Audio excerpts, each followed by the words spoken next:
అందరికీ నమస్కారం. వంశీ గారి మా పసలపూడి కథల్లో నుంచి రామభద్రం చాలా మంచోడు.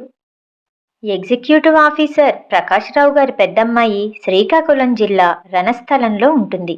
ఆమెకి ఒకే కూతురు. పేరు సత్యవేణి.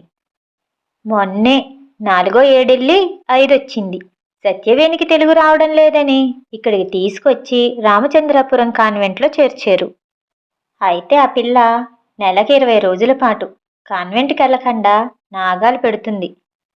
ఆ రోజు పొద్దుట కూడా తీసుకెళ్ళడానికి రిక్షా వచ్చి అరగంటైనా పిల్ల తయారవడం లేదు. ఎన్నో విధాలుగా బతిమాలుతుంది కన్నాజీరావు గారి భార్య. ఆమె మాట విననని ఆ పసిది మొరాయించి మూల కూర్చుంటుంది తప్ప లేవడమే లేదు. అప్పుడే రామభద్రం సువేగా బండి ఆగిందండోయ్. స్టాండేసి లోపలికొచ్చిన రామభద్రం